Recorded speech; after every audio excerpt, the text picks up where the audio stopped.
अरे भाई यीशु मसीह तो है नहीं हमारे सामने, कैसे देखूं? He'll say, Jesus is not in front of us. How can we see him? जब कभी उसके वचन को खोलते हो, आप उस यीशु के साथ साक्षात्कार कर रहे हो। Whenever you open his word, you're encountering face to face with the Lord Jesus. आदि में वचन परमेश्वर के और वचन ही, अगर आदि में वचन परमेश्वर था तो आज भी वचन परमेश्वर है। If in the beginning the word was God, then even today the word is God. Okay, so रोज उसके चेहरे की तरफ देख सकते हो, You can see his face every day. रोज उससे सुन सकते हो, You can hear him every day. क्योंकि आज भी वो यीशु अपने वचन के द्वारा अपनी भेड़ों से बात करता Because है। even today Jesus speaks to his sheep through his word. Okay, hallelujah. मैं आपको वो सीक्रेट सिखा रहा हूं, उसके बाद आपको मेरी जरूरत ही नहीं है। I am teaching you that secret after which you won't need me. आमीन। चंगाई के लिए वचन तो फिर For भी healing. सिखाऊंगा। I'll still teach you the word. आमीन, hallelujah.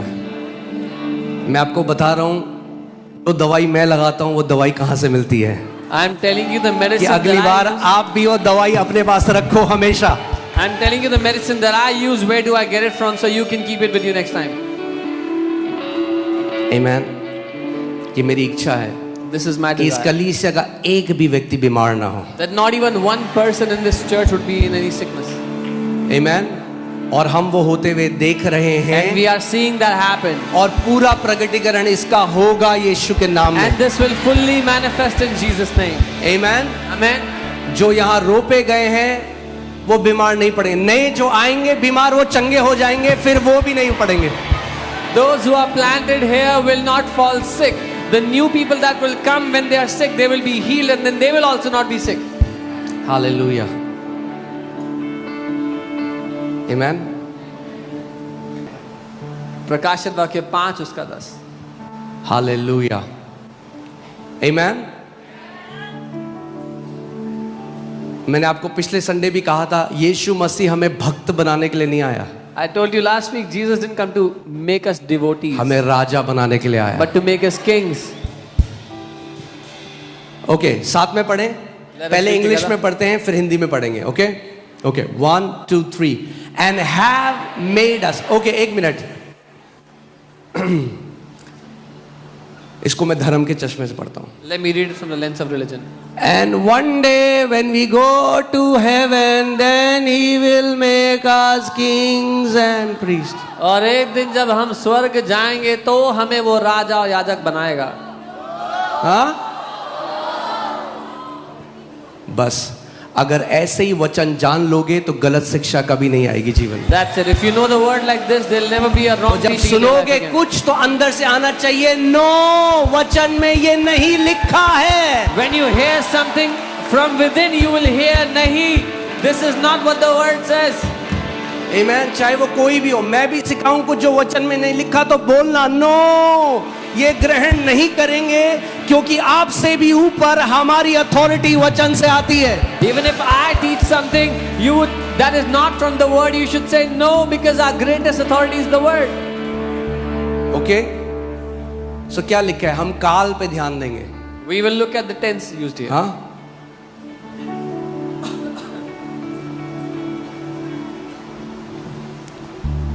and have made us, ये भूतकाल है भविष्यकाल है? हाँ, पास्ट टेंस। भूतकाल यानी पीछे, पास्ट टेंस यानी हो चुका है। This is already done, already happened. Okay, यानी यीशु मसीह ने 2000 साल पहले क्रूस पे घोषणा करी, जितने गुलाम हैं मैंने सबको राजा बना दिया है। So Jesus made a proclamation, all those who are slaves, I have made them kings. अभी तक तुम गुलाम की तरह जी रहे थे शैतान के अंडर, अब मैं तुम्हें शक्ति दे रहा हूं कि तुम राजा की तरह उसका सर कुचलोगे मेरे अधिकार से। Till now you were living as slaves under the devil, but I'm giving you authority to crush his head like a king. Amen. Hallelujah. Okay, hear this. So have made us, यानी बना चुका है। मैंने आपको क्या बताया था? What did I tell you? Legally बना चुका है। He has legally reality made में क्या आप जी रहे हो वैसे? us. But in reality, are you living like that? क्योंकि कितने मसीह जो आज राज्य के अंदर आ गए, उसकी आत्मा से भर गए, लहू से धुले हुए, आज भी प्रभु मैं पापी हूं प्रभु। Because many believers even तू after पापी नहीं, तू अज्ञानी है, तुझे ज्ञान नहीं है उसके वचन का, इसीलिए ऐसी प्रार्थना करता है। even after they are born again, washed with His blood, and they pray, "I am a sinner." You're not a sinner. You're ignorant, which is why you pray like that. हाँ, अरे जिसके पाप उसके लहू ने धो दिए और फिर भी कहे मैं पापी हूं, तो क्या गाली नहीं देते उसके बलिदान को? If when someone's sins have been washed with His blood, yet they call themselves a sinner, are they not cussing against His blood, His sacrifice? Amen. जब भी पौलुस ने चिट्ठी लिखी ना कलीसिया को, तो लिखा the saints that are in Ephesus, Come on. the saints that are in Rome, the saints that are in Corinth. When Paul wrote the letters, उसने लिखा जो संत इफिसियों में है, जो संत कुलोसियों में है। Amen. अरे संत हो आप, संत। You are saints. मैं नहीं कह रहा, बाइबल कह रही है। I am not saying this, the Bible says it. जब पहचान लोगे कि मैं पवित्र किया गया हूं, When मैं you- उसकी देह का हिस्सा हूं, फिर पब में जाओगे तो मजा नहीं आएगा। एक संत पब में बैठा अच्छा नहीं लगता, तो आपको पता लग जाए मैं अपनी बुलाहट, अगर एक मछली पेड़ में चढ़ने की कोशिश करे तो क्या होगा, वैसे आप पब के अंदर होगे। When you will know who you are a saint, you are called by God, and you try to go into a pub, you will feel out of place. Amen. When you know who you are, you will live with the purpose God created you to live. जब आपको पता है आप कौन हो, तो आप उस उद्देश्य के अनुसार जियोगे जिसके लिए प्रभु ने आपको बनाया।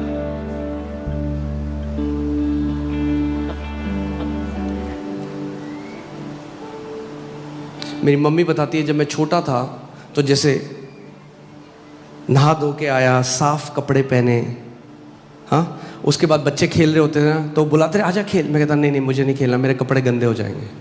My mom tells तो me, अगर एक इतना छोटा जब मैं था, अगर एक छोटे बच्चे को इतनी समझ हो सकती है, जब आप जान लोगे कि आपका जो रोब है, आपका जो वस्त्र है, मेमने के लहू से धुला गया है और आप पवित्र हो उसकी नजर में, तो अपने आप ही ऐसा जीवन जियोगे जो उसकी महिमा करेगा। if a small child can be aware not to make his clothes dirty after taking a bath, how much more we should be aware because our robe is washed by the blood of the Lamb. Okay, मैंने क्या कहा था, मैं word में नहीं गया, आप चलते हैं। I told you I didn't go into the word. Let's go now. All right, okay. So बीमारी परमेश्वर की ओर से नहीं आती। Sickness is not from God. It does not come from पहला God. यूहन्ना 3:8 में लिखा है, 1 John 3:8, for this purpose, not for these purposes, for this purpose the Son of God was manifested that he might destroy the works of darkness, work of devil. परमेश्वर का पुत्र इसीलिए प्रकट हुआ कि शैतान के कामों का नाश कर दे। ओके, क्या करे? परमेश्वर का पुत्र किस लिए प्रकट हुआ? कि क्या करे? शैतान के कामों को। ओके, सो इसी वो प्रकट हुआ। He came for this purpose. सो अब देखते हैं क्या जिस काम के लिए वो भेजा गया था, क्या उसने अपने काम को पूरा किया? Now let's see whether he fulfilled the purpose he was sent for. अगर वो इसीलिए आया कि शैतान के कामों को नाश करे, तो क्या यीशु मसीह की जो अर्थली मिनिस्ट्री थी, जब पृथ्वी में चला फिरा, क्या उसने शैतान के कामों को नाश किया? If this is the purpose why he came, that when he was ministering on the earth, did he destroy the works of the devil? Come on, मैं आपसे पूछ रहा हूं, क्या उसने नाश किया? I'm asking you, did he? कैसे नाश किया? How did he destroy? दुष्ट आत्माओं को निकालकर Cast और out demons. बीमारियों को चंगा करके। He casted out demons and healed the sick. इसका मतलब मुझे पता लगता है उसके जीवन को देखकर कि आत्माओं का सताव और बीमारियां ये शैतान का काम है। Seeing his ministry, I can know that the demonic possessions and sicknesses are a work of the devil. और यीशु मसीह थेरेपी करने के लिए नहीं आया। And Jesus did not come to do therapy. आज कितने मसीह हैं जो थेरेपी के लिए जाते हैं? Many believers today want to go for therapy therapy. करने के लिए नहीं आया, नाश करने के लिए आया शैतान के कामों को। He did not come to do a therapy. He came to destroy the works of the devil. शैतान के कामों को थेरेपी नहीं चाहिए। शैतान के काम नाश होते हैं परमेश्वर की सामर्थ के द्वारा। The works of the devil don't need a therapy. They are destroyed by the power of God. Okay, so तो यीशु मसीह क्या कर रहा था उसके जीवन से अगर हम देखते हैं, Matthew 8:16-17, he cast out the spirits with his word. वो अपने शब्द से दुष्ट आत्माओं को निकालता था। कैसे निकाल रहा था? पानी नहीं पिला रहा था। He wasn't giving them water. कई लोग ले पी पी यीशु का लहू P. Many people try to These give are all water. traditional teachings, not from the Bible. ये सारी रीति रिवाज की शिक्षा है जो बाइबल से नहीं है। अरे वो दुष्ट आत्मा है, वो पानी पिला के आत्मा, पानी शारीरिक है, पानी पिला के दुष्ट आत्मा का कोई लेना देना नहीं है। That's a demonic spirit. Water is physical. Giving physical water to the spirit has nothing to do with it. बेचारी की दुष्ट आत्मा निकलती नहीं, पेट फूल के जाता है फिर वो बंदा, इतना पानी पिला देते हैं उसको। The demon doesn't leave them, but their tummy swells with water. कहाँ से सीखा? किसी को करते हुए देखा तो लग गए, मतलब वही है, एक छाप पे दूसरी छाप, बस नकल करने की आदत है बिना वचन को देखे हुए। So they replicated it without seeing the word. क्या यीशु ने, पौलुस ने, पतरस ने, यूहन्ना ने, किसी ने पिलाया पानी दुष्ट आत्मा को निकालते? तो क्यों पिला रहे हो भाई? Did Jesus, Paul, Peter, anybody gave water to the demons? No. Then why are you doing it? उसने दुष्ट आत्माओं को वचन के द्वारा निकाला। वचन के द्वारा निकालो दुष्ट आत्माओं को। By his word, he casted out demons. Cast out demons by your word. Okay, कई लोग बुरा मान जाते हैं जब मैं ऐसा बोलता हूँ। अब क्या करूँ, ऐसा ही हूँ मैं। Many people get offended when I say these things. This is how I am. सत्य तो सत्य की तरह ही आएगा भाई। The truth will come like the truth. हाँ, ट्रेडिशन इतना ज्यादा है चर्च के अंदर आज। There is so much tradition in the church. कैसे निकाला उसने दुष्ट आत्माओं को? How did he take out demons? By his word. यीशु ने यूहन्ना 20 में, ऐसे पिता ने मुझे भेजा है वैसे ही मैं भी तुम्हें भेजता हूं। तो यानी जैसा उसने दुष्ट आत्माओं को निकाला वैसे ही आप और मैं भी दुष्ट आत्माओं को निकालेंगे। कैसे? वचन के द्वारा। Jesus said in John 20, as the Father has sent me, so now I send you. How did he take out demons? By his word. So how will we take out demons? By our word. और कई जगह क्या करते हैं, वो निकलता नहीं है तो गुस्से में उसको पिटाई करते हैं फिर उसको। And in many places the demon Bible is से not, पीटते हैं। if the demon is not going, then they start beating the person with the Bible. अरे तुम में और तांत्रिकों में फिर क्या फर्क है? What is the difference between you and witch doctors then? Come on. क्या इतना छोटा है हमारा अधिकार कि हमें हाथ उठाना पड़े किसी दुष्ट आत्मा में जो पड़ा है? Is our authority so small that we have to? Her Sunday आप यहाँ पे देखते हो जो लोग दुष्ट आत्मा ने, किसी ने टच भी किया उन्हें? वचन जो भेजा जाता है वो वचन आजाद करता है। You see, every Sunday when demon possessed people, they are coming. Nobody even touches them. The word that goes delivers them. Okay, so he cast out spirits with his word and healed all that were sick. वो अपने वचन से दुष्ट आत्माओं को निकालता और सबको चंगा करता जो बीमार थे। चलो नहीं, मैं दोबारा से आपको अच्छे से पढ़ के दिखाता हूँ, ठीक है? आप भी पढ़िएगा। जब संध्या हुई तब वे उसके पास बहुत से लोगों को लाए जिनमें दुष्ट आत्माएं थी, और उसने उन आत्माओं को अपने वचन से निकाल दिया और थोड़े से बीमारों को चंगा किया। And he healed some who were sick.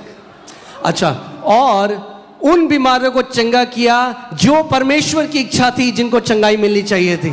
He healed the sick for which God's will was for them to be healed.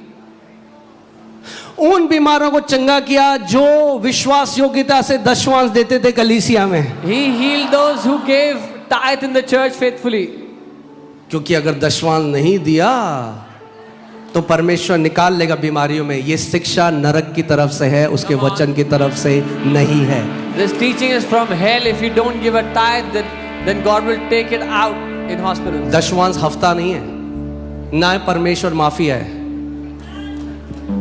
Tithe अरे is, सड़ा हुआ है वो दशवांश, बदबू है उसमें और बास आती है। अगर डर के मारे देते हो उस दशवांश को तो मत दो, ज्यादा बढ़िया है। tithe is not hush money. It's unacceptable if you are giving it to him out of fear. अगर इस डर से देते हो कि नहीं दिया तो कुछ बुरा हो जाएगा तो भ्रष्ट है वो दशवांश। परमेश्वर नहीं ग्रहण करता ऐसा दशवांश। If you are afraid that something will go wrong if